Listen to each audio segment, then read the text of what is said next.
আসসালামু আলাইকুম প্রিয় দর্শক, অন্য মঞ্চের আলাপচারিতায় আপনাদের সকলকে আমন্ত্রণ জানাচ্ছি। 2008 সালে এক কঠিন রাজনৈতিক পরিস্থিতির মুখে দেশ ছেড়ে লন্ডনে পাড়ি জমান বিএনপির ভারপ্রাপ্ত চেয়ারম্যান তারেক রহমান। সেই থেকে আজ পর্যন্ত তিনি সেখানেই রয়েছেন।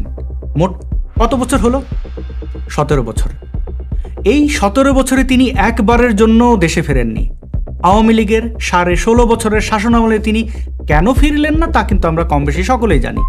কিন্তু এখন কেন ফিরছেন না? এখন তো আর আওয়ামী লীগ সরকার ক্ষমতায় নেই, তাহলে তিনি কেন দূরে আছেন? তারেক রহমান কেন দেশে ফিরছেন না, এ নিয়ে এক একজনের মুখে এক এক কথা। তবে এত আলোচনার ভিড়ে 3টি বিষয় আমাদের কাছে বিশেষভাবে গুরুত্বপূর্ণ মনে হয়েছে। আসুন সেগুলো বিশ্লেষণ করা যাক। অনেকেই মনে করেন তারেক রহমান এখন দেশে ফিরলে একটি গুরুত্বপূর্ণ চুক্তি ভঙ্গ হবে। এই চুক্তির অংশীদার হলেন ডক্টর ইউনূস, জামাতে ইসলামী এবং বাংলাদেশ সেনাবাহিনী। এই চুক্তির মাধ্যমে তারা ঐক্যবদ্ধ হয়ে শেখ হাসিনার পতনের জন্য একসঙ্গে কাজ করেছেন। চুক্তিতে প্রত্যেকের ভূমিকা, দায়িত্ব এবং প্রাপ্তি, অর্থাৎ শেখ হাসিনার পতনের পর কে কি পাবেন তা স্পষ্টভাবে ঠিক করা আছে। ডক্টর ইউনূসের লক্ষ্য খুব বেশি জটিল নয়। তিনি একটি মোটামুটি দীর্ঘ সময়ের জন্য ক্ষমতায় থাকতে চান, সরকার প্রধান হিসেবে ক্ষমতা উপভোগ করতে চান এবং তার বিদেশি প্রভুদের স্বার্থ পূরণ করতে চান। খুব সামান্য চাওয়া, তাই না? কিন্তু তারেক রহমান যদি এখন দেশে ফিরে আসেন, তাহলে ডক্টর ইউনূসের ক্ষমতা ধরে রাখা কঠিন হয়ে পড়বে। কারণ তারেকের দেশে ফেরার সঙ্গে সঙ্গে দেশের রাজনৈতিক পরিস্থিতি আমূল বদলে যাবে। ডক্টর ইউনূস রাষ্ট্র ক্ষমতার নিয়ন্ত্রণ হারাবেন, পুলিশ, আমলাতন্ত্র, এমনকি সেনাবাহিনীও তার কথা আর শুনবে না। বুদ্ধিজীবীদের একটা বড় অংশ ইতিমধ্যেই ডক্টর ইউনূসের পক্ষ ত্যাগ করে তারেকের দিকে ঝুঁকেছে। তারেক ফিরলে জনগণের যে অংশ এখনও ইউনূসকে সমর্থন দিচ্ছে, তারাও হয়তো আর থাকবে না ইউনূসের পক্ষে। ফলে ডক্টর ইউনূস না পারবেন পশ্চিমা বন্ধুদের স্বার্থ রক্ষা করতে, না পারবেন নিজের ক্ষমতা উপভোগ করতে। একজন রাজা তার প্রজার সঙ্গে চুক্তি ভঙ্গ করতেই পারেন, কিন্তু একজন রাজার সঙ্গে কখনোই নয়। তাই তারেক রহমান তার কথা রাখছেন এবং এখনই দেশে ফিরছেন না। ডক্টর ইউনূস যখন বলবেন যে আমার খিদে মিটে গেছে, তখনই কেবল তারেক দেশে ফিরবেন। দ্বিতীয় আলোচনাটি সেনাবাহিনীকে নিয়ে। গুঞ্জন রয়েছে দেশ ছাড়ার আগে তারেক রহমান সেনাবাহিনীর কাছে মুচলেকা দিয়েছিলেন। এই মুচলেকায় তিনি প্রতিশ্রুতি দিয়েছিলেন যে তিনি আর কখনো রাজনীতিতে ফিরবেন না। এমনকি শোনা যায় তিনি জেনারেলদের কাছে এবং ক্যাপ্টেন ও মেজরদের কাছে আলাদা আলাদা মুচলেকা দিয়েছিলেন। বলা হয় দেশ ছাড়ার শেষ মুহূর্তে বিমানবন্দরে গিয়ে ক্যাপ্টেন ও মেজররা তাদের লেখা মুচলেকায় তারেকের স্বাক্ষর নিয়েছিলেন। এই মুচলেকায় কী লেখা ছিল তা স্পষ্টভাবে কেউ জানে না। তবে সাবেক প্রধানমন্ত্রী শেখ হাসিনা সংসদে দাঁড়িয়ে বলেছিলেন তারেক রহমান জীবনে আর কখনো রাজনীতি করবেন না, এই শর্তে তিনি দেশ ছেড়ে নিজের প্রাণ রক্ষা করেছেন। এখানে দুটো প্রশ্ন আসে। 1, মুচলেকায় আসলে কী লেখা ছিল, এবং 2, একজন রাজনীতিবিদ কেন সেনাবাহিনীর মুচলেকা মেনে চলবেন? প্রথম প্রশ্নের উত্তরে বলা যায় মুচলেকার বিষয়বস্তু যাই হোক না কেন, 2007 থেকে 2008 সালের 1/11-এর সময় যেসব ক্যাপ্টেন ও মেজররা তারেকের উপরে নির্যাতন করেছিলেন বলে অভিযোগ আছে, তাদের অনেকেই এখন জেনারেল। এই জেনারেলরা চান না তারেক এখনই দেশে ফিরুন। তারা অবসর নেবেন এবং নিরাপদে বিদেশে চলে যাবেন, তখনই কেবল তারেক দেশে ফিরতে পারবেন। দ্বিতীয় প্রশ্নের উত্তরে বলা যায় বাংলাদেশের রাজনীতিতে সেনাবাহিনীর প্রভাব অস্বীকার করা যায় না। অনেকেই মনে করেন বাংলাদেশের সেনাবাহিনী প্রো পাকিস্তানি মনোভাবাপন্ন এবং পাকিস্তানি সেনাবাহিনীর মতোই রাজনীতিতে হস্তক্ষেপ করে। ইতিহাস বলে বঙ্গবন্ধু শেখ মুজিবুর রহমানের মৃত্যু বা নৃশংস হত্যার পর বাংলাদেশের প্রতিটি সরকারই সেনাবাহিনীর অনুমোদন নিয়ে ক্ষমতায় এসেছে। তারেক রহমান এমন কোনো সাহসী রাজনীতিবিদ নন যিনি সেনাবাহিনীকে ভয় না করার মতো সাহস রাখেন। তৃতীয় আলোচনাটি আরও গভীর। বাংলাদেশের মতো দুর্নীতিগ্রস্ত ও ভঙ্গুর গণতন্ত্রের দেশে মুচলেকা, চুক্তি, ষড়যন্ত্র এসব শব্দ খুবই সাধারণ।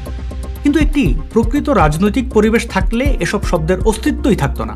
বঙ্গবন্ধুর সময়ে কোনো মেজর বা জেনারেল তার সামনে উঁচু গলায় কথা বলার সাহস পেতেন না, কারণ তখন দেশে সত্যিকারের রাজনীতি ছিল। আমাদের মতে তারেক রহমানকে এখনও আওয়ামী লীগ তাড়া করে ফিরছে। কিন্তু কেন? এই প্রশ্নের উত্তরে আসার আগে কিছু বিষয় পরিষ্কার করা দরকার। তারেক রহমানকে অনেকে দেশের ভবিষ্যৎ প্রধানমন্ত্রী হিসেবে দেখেন। এই মুহূর্তে নির্বাচন হলে বিএনপি জয়ী হতে পারে এবং তারেক রহমানই প্রধানমন্ত্রী হবেন, এটি অনেকটাই নিশ্চিত। কিন্তু বাংলাদেশের হবু প্রধানমন্ত্রী যখন লন্ডনে রয়েছেন, তখন বিশ্বের প্রভাবশালী গণমাধ্যম যেমন বিবিসি, গার্ডিয়ান, টেলিগ্রাফ টাইমস বা দ্য ইন্ডিপেন্ডেন্ট কেন তারেকের কোনো সাক্ষাৎকার প্রকাশ করছে না? এমনকি ডেইলি মেল বা ডেইলি মিররের মতো মাঝারি মানের গণমাধ্যমও তার প্রতি আগ্রহ দেখায়নি। ব্রিটেন বা ইউরোপের পররাষ্ট্রনীতির ক্ষেত্রেও তারেকের প্রতি কোনো আগ্রহ নেই। কারণটা স্পষ্ট, তারেক রহমান এখনও আন্তর্জাতিক সমর্থন পাননি। যুক্তরাষ্ট্র, যুক্তরাজ্য, ইউরোপ, দাতা সংস্থা, উন্নয়ন সহযোগী কেউই তারেক রহমানকে পছন্দ করেন না। এমনকি বিএনপির মিত্রদেশ চীনও তারেককে সমর্থন করেন না। কেন এই অবস্থা? 2001 থেকে 2006 সালে বিএনপির শাসনামল ছিল বিতর্কিত। ওই সময়ে তারেক রহমানকে লোকাল ডিপ স্টেটের প্রধান হিসেবে বিবেচনা করা হতো। তিনি সরকারের মধ্যে আরেকটি ছায়া সরকার গঠন করেছিলেন, যেখানে মন্ত্রীরা ছিলেন দৃশ্যমান রাষ্ট্রের অংশ আর প্রতিমন্ত্রীরা ছিলেন ডিপ স্টেটের অংশ। এই প্রতিমন্ত্রীদের দিয়ে তিনি দেশের ভয়ঙ্কর ক্ষতি সাধন করেছিলেন, নৈরাজ্যকর পরিস্থিতি তৈরি করেছিলেন। তিনি ছিলেন একজন অবাধ্য যুবরাজের মতো, যিনি যা খুশি তাই করতেন। তারেক রহমানের নেতৃত্বে বাংলাদেশের পররাষ্ট্র ও প্রতিরক্ষা নীতি মারাত্মকভাবে ক্ষতিগ্রস্ত হয়। তিনি তাইওয়ানকে বাংলাদেশের বাণিজ্যিক অফিসের আড়ালে ছায়া দূতাবাস খোলার অনুমতি দেন, যার ফলে চীনের সঙ্গে বাংলাদেশের সম্পর্ক খারাপ হয়। রাজনৈতিক প্রতিপক্ষকে দমন করতে তিনি জঙ্গিবাদের পৃষ্ঠপোষকতা করেছিলেন বলে অভিযোগ রয়েছে। তারেকের পোষা জঙ্গিদের দ্বারা 2004 সালে ব্রিটিশ হাইকমিশনার আনোয়ার চৌধুরীর ওপর হামলার ঘটনায় তারেকের প্রতি ব্রিটেন ও ইউরোপ সতর্ক হয়ে ওঠে। এছাড়া তারেকের সময়ে বাংলাদেশ ভারতীয় বিচ্ছিন্নতাবাদীদের নিরাপদ আশ্রয়স্থল হয়ে ওঠে। 2004 সালে চট্টগ্রাম বন্দরে 10 ট্রাক অত্যাধুনিক অস্ত্র ধরা পড়ে, যা ভারতের বিচ্ছিন্নতাবাদীদের হাতে যাওয়ার কথা ছিল। এই ঘটনায় ভারতের বিরুদ্ধে বিএনপির ষড়যন্ত্র ফাঁস হয়ে যায় এবং আন্তর্জাতিক অঙ্গনে তারেক রহমানকে বিপজ্জনক ব্যক্তি হিসেবে বিবেচনা করা হয়। তাহলে এখন প্রশ্ন হচ্ছে, 17 বছর নির্বাসন জীবনে তারেক কি করেছেন? এই বিষয়ে নিশ্চিত তথ্য কম, তবে তার আন্তর্জাতিক খ্যাতি বা ইমেজের যে কোনো উন্নতি ঘটেনি এটা নিশ্চিতভাবে বলা যায়। পশ্চিমা দেশগুলো চায় না তারেক আবার দেশে ফিরে রাজনীতি করুক। এবার প্রশ্ন উঠতে পারে, বিদেশি শক্তি বা সেনাবাহিনী কি চায় তার উপরে কেন একজন নাগরিকের রাজনীতি করার অধিকার নির্ভর করবে? হয়তো তা করে না, কিন্তু তারেকের নিজের সদিচ্ছার উপরে তো নির্ভর করে। আমাদের ধারণা, তারেক রহমান নিজেই এখন দেশে ফিরতে চান না। তিনি ক্ষমতার নিশ্চয়তা চান। তিনি চান প্রধানমন্ত্রী হিসাবে বা নির্বাচনের ঠিক আগে, যখন কোনো অনিশ্চয়তা বা ভয় থাকবে না, তখনই দেশে ফিরতে। তিনি ভয় পান যদি শেখ হাসিনা নির্বাচনের আগে দেশে ফিরে আসেন, তাহলে ক্ষমতায় থাকুন বা বিরোধী দলে, তারেক রহমানকে আবারও চাপের মুখে পড়তে হবে। কারণ তিনি মার খাওয়ার মতো শক্ত, জেল খাটার মতো ত্যাগী বা লড়াই করার মতো সাহসী নন। তিনি সাবেক রাষ্ট্রপতি ও প্রধানমন্ত্রীর পুত্র তারেক রহমান, ইংরেজিতে কাওয়ার্ড, বাংলায় কাপুরুষ। ঠিক আছে, বুঝলাম, কিন্তু তবুও তারেক রহমান কবে ফিরবেন এটা নিশ্চিত করে বলা কঠিন। তবে খুব সম্ভবত তারেক রহমান দেশে ফেরার আগেই শেখ হাসিনা ফিরে আসবেন। গত বছর 5 আগস্টের পর রাজনীতি ঘেন্না করা অনেক মানুষ বলেছিলেন আওয়ামী লীগ শেষ, আওয়ামী লীগ আর ফিরবে না, আওয়ামী লীগকে মুসলিম লীগের পরিণতি ভোগ করতে হবে। নেশাজাতীয় দ্রব্য নেওয়ার পর ব্রেনের অবস্থা যা হয়, হাসিনা সরকারের পতনের পর তাদেরও সেরকমই হয়েছিল। তারপর যখন নেশা কেটে যায়, তখন তাদের মনে পড়ে আওয়ামী লীগ তো ফিরে আসে, বারবার ফিরে আসে। তাছাড়া মুসলিম লীগের সাথে তো আওয়ামী লীগের তুলনা হতে পারে না, কারণ মুসলিম লীগ ধর্মের নামে ভারতবর্ষে দাঙ্গা লাগিয়ে টেবিলে বসে পাকিস্তান তৈরি করেছিল, আর আওয়ামী লীগ দীর্ঘ সংগ্রামের পর চূড়ান্ত রক্তক্ষয়ী যুদ্ধ করে সেই ধর্মভিত্তিক দেশের ধারণা ভেঙে বাংলাদেশকে স্বাধীন করে। সুতরাং আওয়ামী লীগকে মুসলিম লীগের সাথে তুলনা করাটাই ভুল হয়ে গেছে। তারপর এই ভুলটা বুঝতে পেরে তারা মুখে নেয় নতুন ভুল, বলতে শুরু করে শেখ হাসিনা আর ফিরবে না। কেন ফিরবে না? কারণ শেখ হাসিনা স্বৈরাচার, স্বৈরাচাররা দেশ ছেড়ে চলে গেলে আর ফিরে আসে না। অথচ শেখ হাসিনা স্বৈরাচার ছিলেন না, তিনি তার যাবতীয় ভুলভ্রান্তি নিয়ে বড়জোর একজন খারাপ শাসক ছিলেন। তাও ততটা খারাপ ছিলেন না যতটা খারাপ ছিলেন খালেদা জিয়া, এরশাদ আর জিয়াউর রহমান। স্বৈরাচার কেমন হয়, ফ্যাসিস্ট কেমন হয়, তা তোমরা নোবেল বিজয়ী শান্তির শকুনকে দেখার পর নিশ্চয়ই বুঝতে পেরেছো, মানুষ বুঝতে পেরেছে। বাংলাদেশ একটি আনপ্রেডিক্টেবল দেশ।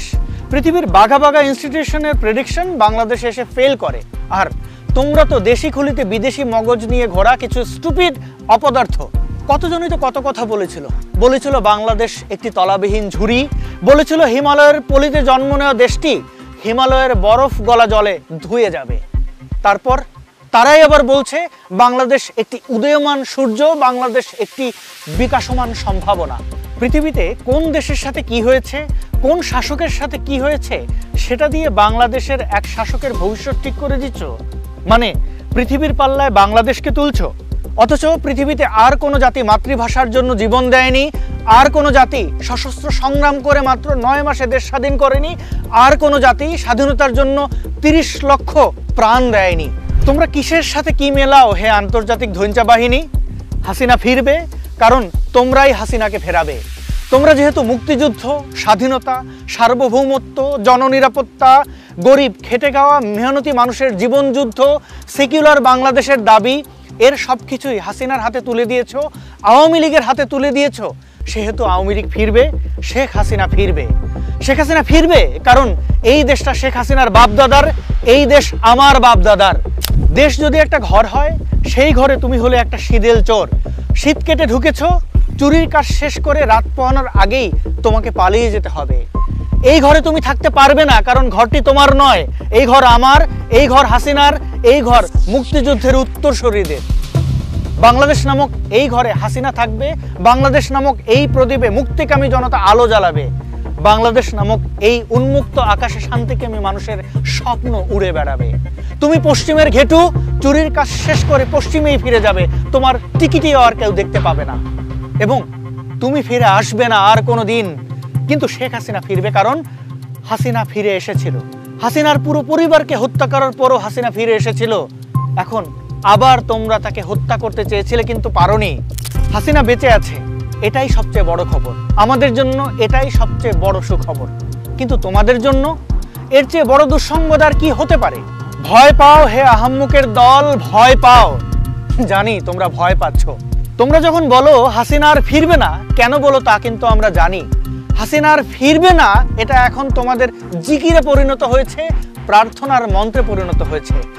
তুমি চিৎকার করছো, কিন্তু সেটি বিজয়ের নয়। তুমি চোখ লাল করছো, কিন্তু সেটি প্রতিজ্ঞার নয়। তুমি ভয় পাচ্ছ, তুমি ভয় পাচ্ছ হে বারাহ শাবক, তুমি ভয় পাচ্ছ। কোথাও জয় বাংলা শুনলে, শেখ মুজিবের কণ্ঠ শুনলে, তোমার আমার ঠিকানা কিংবা তোমার দেশ আমার দেশ স্লোগান শুনলে তোমার শরীরে কাঁপুনি শুরু হয়ে যায়। যেমনটা হতো 71-এ, যেমনটা হতো রাজাকার আলবদর আল শামস পাক সেনাদের শরীরে। হে নেত্রলাল, তুমি দেশ বিরোধীদের সাথে হাত মিলিয়েছো, জঙ্গি জিহাদি রাজাকারদের সাথে হাত মিলিয়েছো। তুমি হলে বাংলাদেশের অসুখ, তুমি হলে শীদেল চোর। তুমি রাত পোহানোর আগে বাংলা ছাড়ো, কারণ এই বাংলা তোমার নয়, তোমার বাপ দাদার নয়, এই বাংলা আমার, এই বাংলা হাসিনার, এই বাংলা হাসিনার বাপ দাদার। হাসিনা ফিরে আসবে, কারণ হাসিনা ফিরে এসেছে।